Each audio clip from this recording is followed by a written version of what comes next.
Bonjour chers élèves de seconde mode, bienvenue dans cette deuxième partie du cours sur les notions de fonction.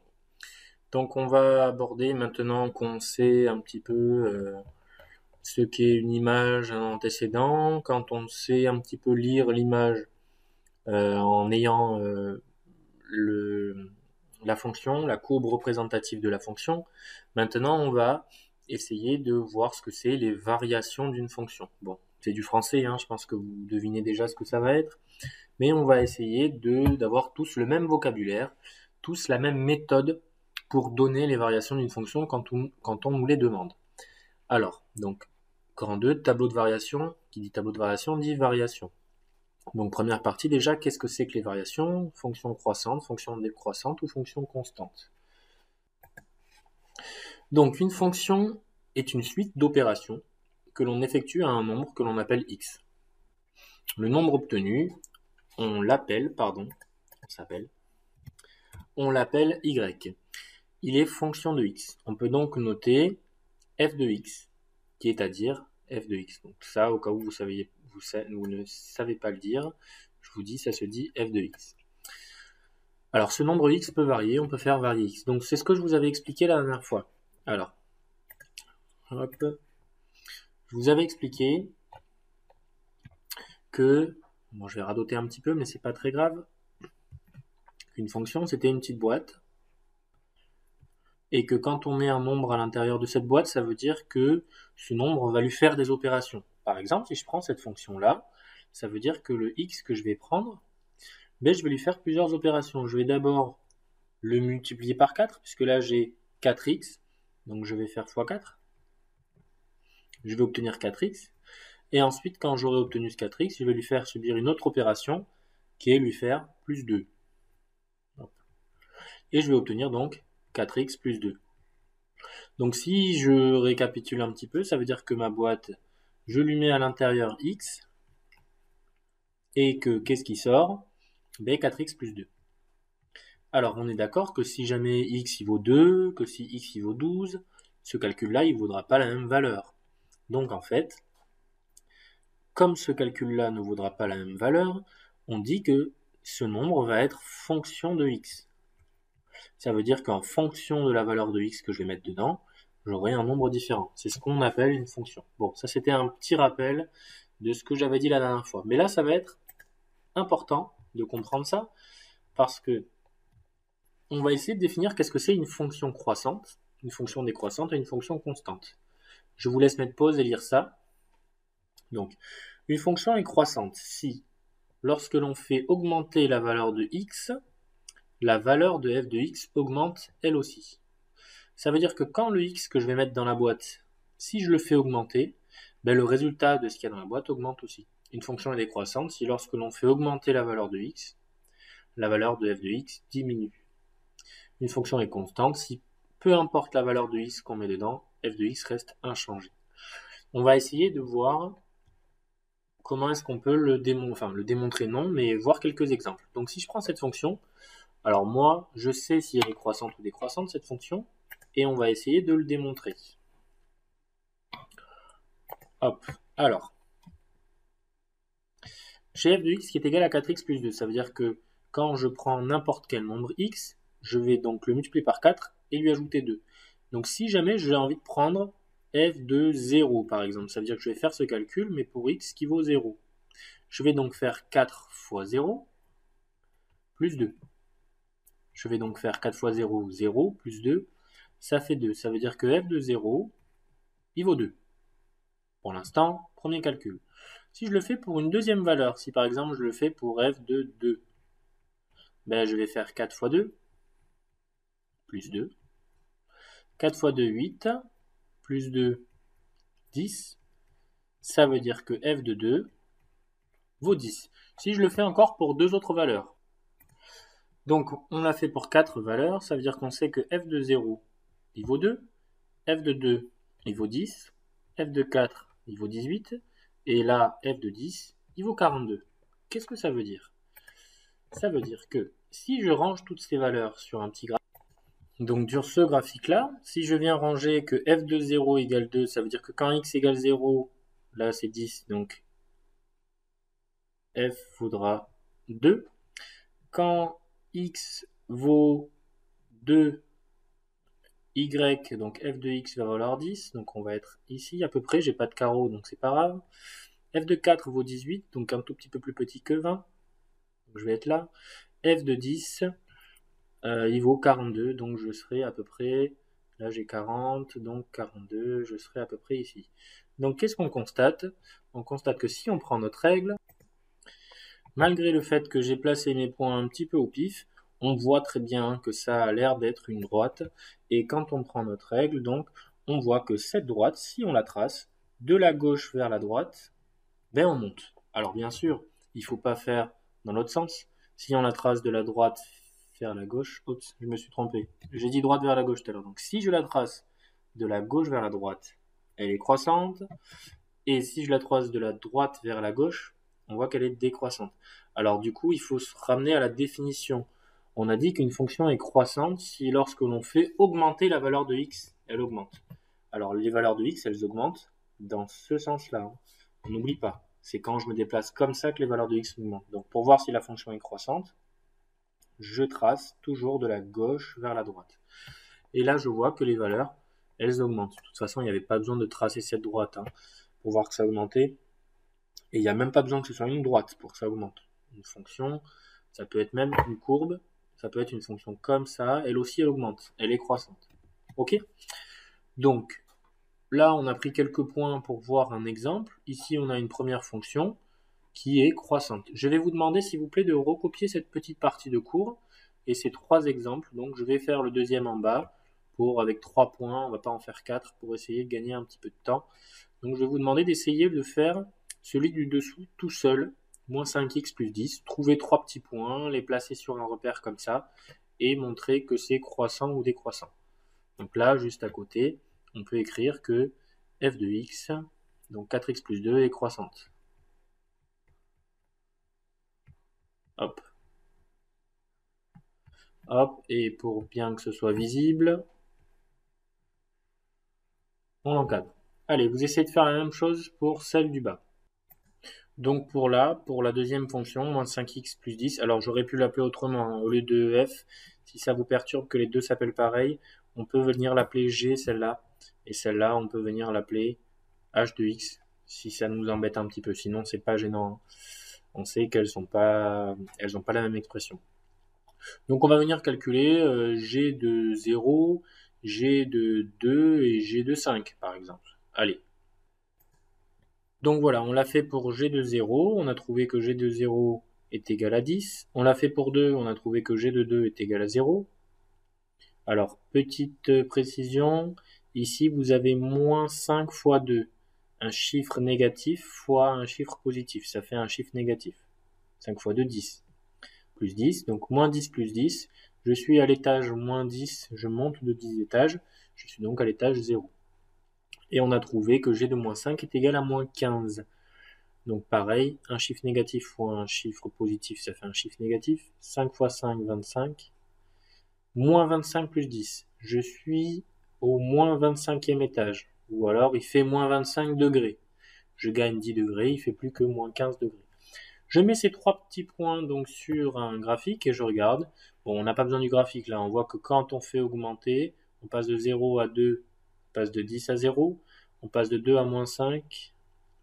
Pourquoi j'ai fait moins 5? Bon, on n'est pas dans l'ordre. On passe de moins 5. Ah oui.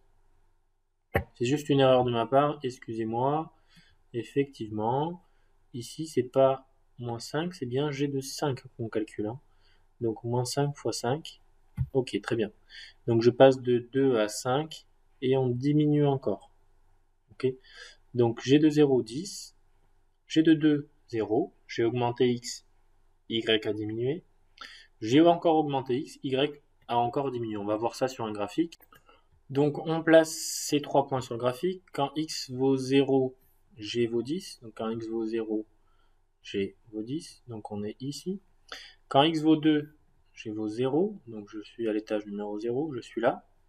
Quand g vaut 5, g vaut moins 15. Donc je suis ici. Hop, j'ai pas de carreau, je suis peut-être pas tout à fait droit. Je prends la règle.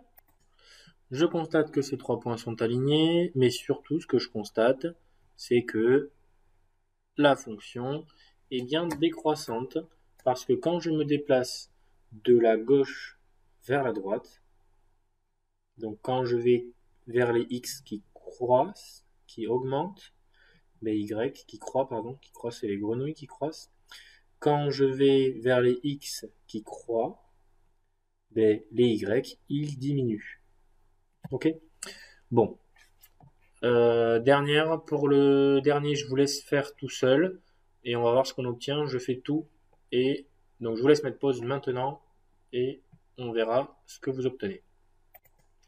Donc on voit que peu importe la valeur de x que l'on va mettre dans cette fonction, on a toujours 0 fois le nombre qu'on va mettre, ça va toujours faire 0 plus 15. 0 fois 5, 0 plus 15, 15, etc., etc. Ça va toujours faire 15. Donc on va obtenir des points qui vont toujours être placés ici, toujours là. Donc f de 1, ça va être 0 fois 1 plus 15, ça va faire 15, etc. On n'aura que des points ici, partout, partout. Et donc si on prend la règle, alors je suis pas tout à fait droit, hein. C'est normal, j'ai pas de carreau, et qu'on trace, on voit que du coup cette fonction, elle ne fait ni monter ni descendre. Bon, chez moi, elle monte un tout petit peu parce que je suis pas droit à cause des carreaux. Mais on voit bien qu'on a affaire à ce qu'on appelle une fonction constante. Donc, j'ai oublié de vous le dire. Pour g, on a oublié d'écrire que g de x. Donc, juste au-dessus là, hop, on peut écrire que g de x est décroissante. Et donc ici, on va écrire que h de x est constante. Et donc pareil qu'on avait surligné. C'était un peu moche tout à l'heure. On va prendre une autre couleur du coup. h de x est constante. Et pour le dessus, g de x est décroissante. Donc on a vu ce que ça voulait dire croissant, décroissant, constant. On a vu aussi comment placer les points sur un repère. Donc là, on a fait pas mal de choses en une fois. Donc 12 minutes de vidéo. Et donc là, pour la suite, on va juste voir ce que c'est un tableau de variation. On va en faire 3 ensemble, ici. Et vous allez voir, c'est super facile. Et ensuite, ce que je vais vous demander, c'est d'en faire 4 tout seul. Exercice 1, 2, 3 et 4. Voilà. Donc, on fait ces 3 tableaux de variation qu'on a à faire ensemble. J'essaie d'aller à l'essentiel, je passe pas trop de temps dans les explications. Vous allez voir que c'est très simple. Et ensuite, on va essayer, une fois que tout ça est compris, de venir voir à quoi ça peut nous servir. Allez, donc on se lance. Un tableau de variation fait un bilan dans un intervalle de x défini des variations et changements de variation d'une fonction. Ça veut dire quoi? Ça veut dire qu'un tableau de variation, il va nous dire si la fonction elle monte ou si elle descend, mais seulement sur un intervalle défini. Ça veut dire seulement quand x va de telle valeur à telle valeur. Alors dans cet exercice-là, dans cet exemple, on va de moins 3 à 3. Dans l'exemple d'après, on ira de, hop, j'ai oublié de changer, de moins 2 à 3. Ici, voilà, on le voit, on va de moins 2 à 3. Dans l'exemple d'après, on ira de moins 4 à 3, etc., etc. Dans chacun des exemples, on va vous dire dans quel domaine on a envie d'étudier notre fonction. Donc, ici, on le voit, notre fonction, 4x plus 2, c'est celle du dessus, hein, il me semble que j'avais pris même. 4x plus 2, on le voit, elle monte. C'est ce qu'on avait obtenu tout à l'heure. Elle est croissante. Mais comment est-ce qu'on peut venir dire que cette fonction est croissante? Donc, hop, je fais une petite impression écran. Hop, toc. Et on va venir se concentrer un petit peu là. Alors, première ligne de notre tableau de variation. La première ligne nous renseigne sur les valeurs de x. Là, les valeurs de x, qu'est-ce qu'on constate? On constate qu'elles vont de moins 3 à 3. Si on regarde bien ici,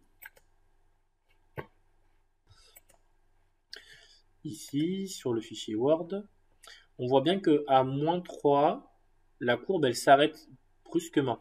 Et à 3, elle s'arrête brusquement aussi. Donc, là, on va venir renseigner ici et là. Hop, pardon, vous voyez pas. Je décale un tout petit peu. Hop, là normalement vous voyez tout.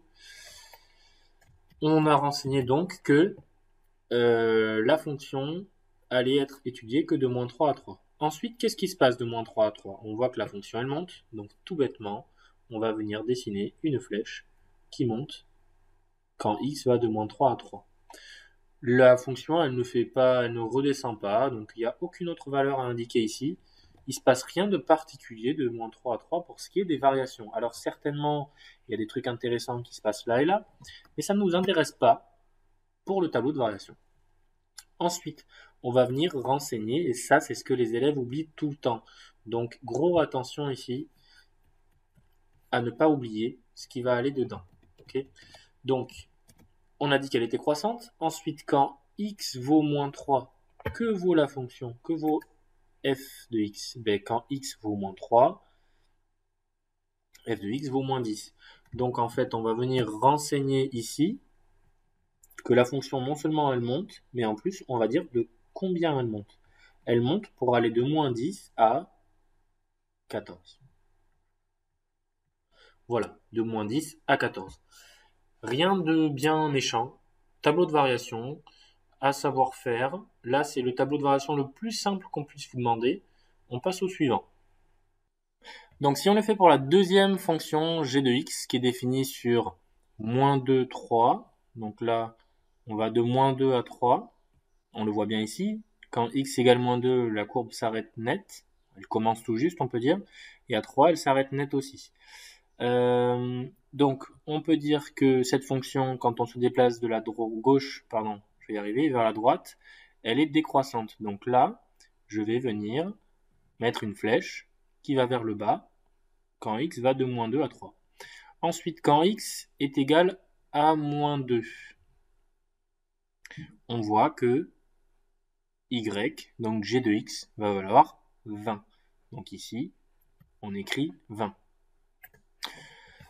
Ensuite, pour ici, quand x vaut 3, là on vient lire ici, alors on est en dessous de moins 4, on voit que 1 carreau vaut 2, donc on est à la moitié, donc on est à, ici, on devine moins 5. Alors, si jamais on n'est pas sûr, j'ai fait exprès de prendre un repère ici où on n'est pas sûr, si jamais on n'est pas sûr, on peut aussi le vérifier par le calcul. Qu'est-ce qui vient ici en fait? Ici vient g de 3, puisque x vaut 3, donc on peut calculer g de 3 pour être sûr que ça fait bien moins 5. Donc moins 5 fois 3, puisque x est remplacé par 3, plus 10. Donc j'ai repris ce calcul-là, dans lequel j'ai injecté à la place de x, ici et là, le 3, puisque je calcule g de 3. Donc, moins 5 fois 3, un chiffre négatif fois un chiffre positif, ça fait un chiffre négatif. 5 fois 3, ça fait 15. Moins 15 plus 10. Moins 15 plus 10, ça fait bien moins 15 degrés plus 10 degrés, moins 5 degrés, qui est la valeur que l'on avait mise ici. Voilà. Donc, voilà ce qui est des vérifications si vous n'êtes pas sûr et que vous n'arrivez pas très bien à lire sur le graphique. Donc là, on était sur le cas le plus simple qu'on puisse vous demander en tableau de variation. C'est-à-dire si une fonction est soit toujours croissante, soit toujours décroissante. On va voir un cas un petit peu plus compliqué. Alors le cas un petit peu plus compliqué, il est là. Je change de couleur puisque la courbe elle est bleue. On va passer sur du marron.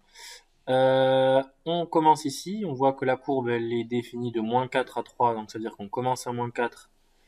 Et j'ai encore oublié de changer. Excusez-moi. C'est pas moins 4, 3. C'est moins 4, 7. Désolé. Bon, tant que ce sont des erreurs que je vois avant de distribuer tout ça, ça va.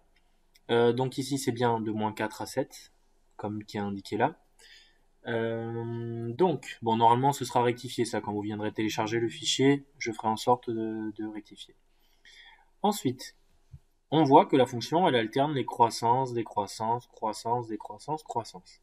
Alors ce qu'il faut faire quand c'est comme ça, c'est qu'on va venir renseigner de quand à quand elle est croissante, de quand à quand elle est décroissante. Donc en fait, on va obtenir un truc comme ça. Voilà.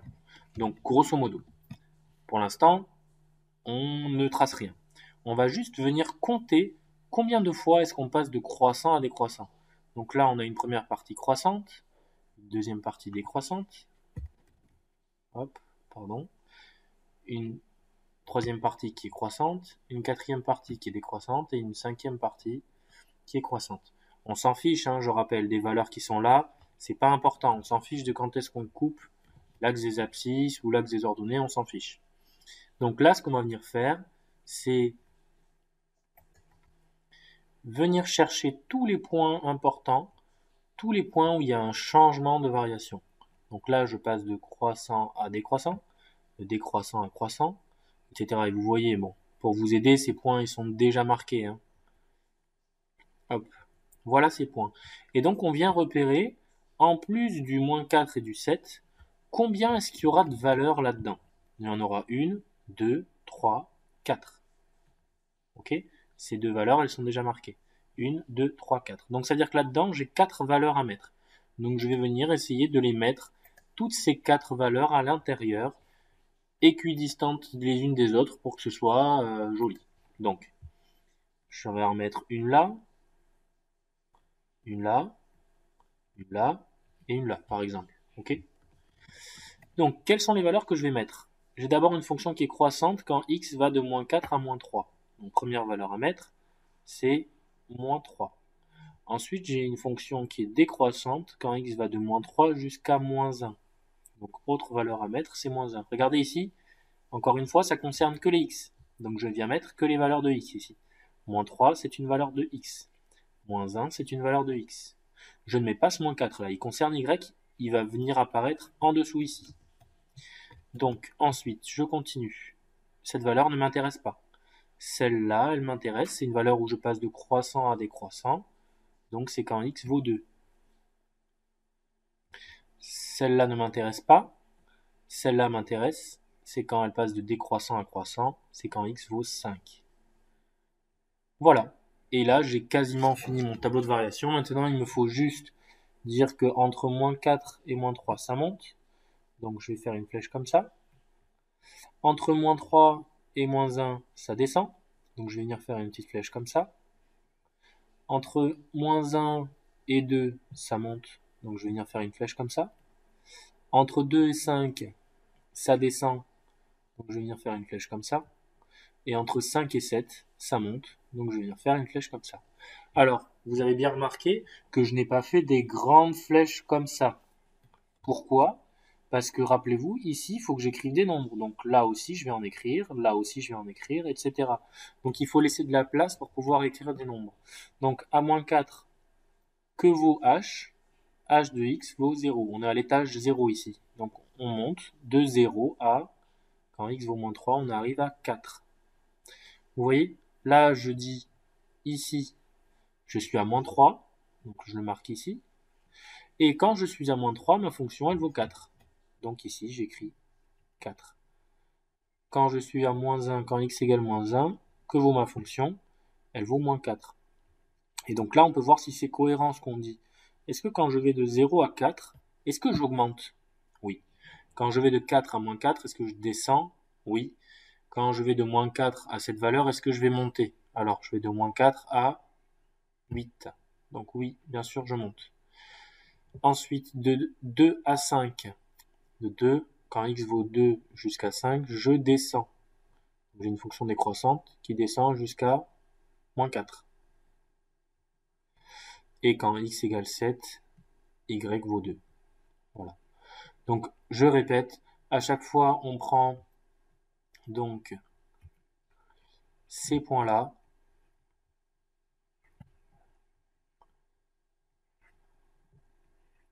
Et donc, si on regarde bien ici, là, on a les coordonnées de ce point-là. Moins 4, 0. Là, on a les coordonnées de ce point-là. Moins 3, 4. Ici, on a les coordonnées de ce point-là. Moins 1, moins 4. Ici, hop, pardon, là, on a les coordonnées de ce point-là. 2, 8, etc., etc., 5, moins 4. Voilà donc pour ce qui est des tableaux de variation. Alors, j'ai juste une dernière chose à vous dire, parce qu'on a parlé de fonctions croissantes, fonctions décroissantes, mais imaginez, on a ça. Voilà. Imaginez on avait eu ça, donc c'est-à-dire une fonction où au début ou à la fin on s'en fiche, il y a eu un endroit où elle soit toute plate et ensuite ça descend ou ensuite ça monte. Mais on va l'indiquer ici. Alors ici, on va donc venir dire que je change de couleur. La fonction quand x vaut moins 4, y vaut 4, donc on partirait d'ici. Et donc de 4 à 4, là, elle est constante. Donc quand x passe de moins 4 à moins 3, la fonction, elle, passe de 4 à 4. Elle ne bouge pas. Voilà, donc quand c'est le cas d'une fonction constante, ben, on indiquera avec juste une flèche droite comme ça. Bon, c'est logique, hein, mais il faut savoir comment le présenter. Et donc, ce qu'il faut essayer d'éviter de faire, c'est ce que je voulais vous dire tout à l'heure. Pourquoi est-ce qu'on a fait notre tableau en prenant autant de temps que ça?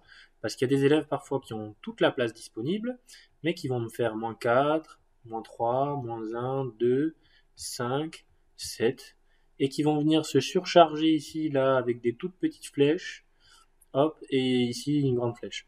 Donc en fait, on essaye de se répartir les valeurs en premier, avant de commencer à mettre les flèches, avant de commencer à mettre les valeurs dans le tableau. Voilà, je vais bien le voir sur vos feuilles, hein, si vous avez suivi mes conseils. Je le dis encore une fois, je vous donne plein de conseils, et je vois sur vos rendus qu'il y a certains élèves qui ne tiennent pas compte de mes conseils. Donc, ce sera un critère principal de définition de votre note, c'est comment vous tenez compte de mes conseils. J'aimerais bien qu'ils soient suivis, ok, surtout que je vous donne des vidéos pas trop longues quand même, une trentaine de minutes contre 6 heures de cours par semaine, c'est pas énorme. Donc suivez bien mes conseils s'il vous plaît, encore une fois, je vous le dis. Allez, donc c'est tout pour le cours. Ensuite, donc vous allez avoir donc des exercices d'application. Vous allez devoir faire la même chose pour cette fonction-là. Exercice 1. Alors attention, hein, elles ont tout le temps un nom différent. Elles ont tout le temps un nom différent. Là, c'était h de x. Là, je vous demande le tableau de variation de i de x. Et ici, je mets les 3 petits points. Donc en fait, il faudra mettre à chaque fois le bon nom de la fonction. Et regardez aussi, ici, je vous donne le domaine de définition. Alors, par contre, ça ne va pas le faire. De moins 2 à 4, et j'ai oublié de rectifier ici. Hop, donc ce sera rectifié sur votre feuille. Ne vous inquiétez pas. Bon, je le ferai, là, c'est pas très joli. Et ici, par contre, c'est pas rangé, c'est pas rentré, donc ce sera à vous de le faire, de rentrer. Bon, vous les avez soit ici, soit vous pouvez venir les lire ici, mais les valeurs aussi qui donnent le domaine d'étude de la fonction. Là, vous avez un petit plat, donc essayez de voir ce que j'ai dit tout à l'heure sur comment est-ce qu'on fait quand la fonction est constante dans le tableau de variation. Voilà, j'espère que vous allez bien suivre mes conseils. J'essaie de faire toutes ces modifications là, des toutes petites erreurs que j'ai vues là, et de vous donner un document qui soit le plus correct que possible. Voilà, bonne fin de journée à vous, bon courage pour ce travail qui vous attend, qui va vous demander franchement 20 minutes. Allez, bonne fin de journée à vous, au revoir.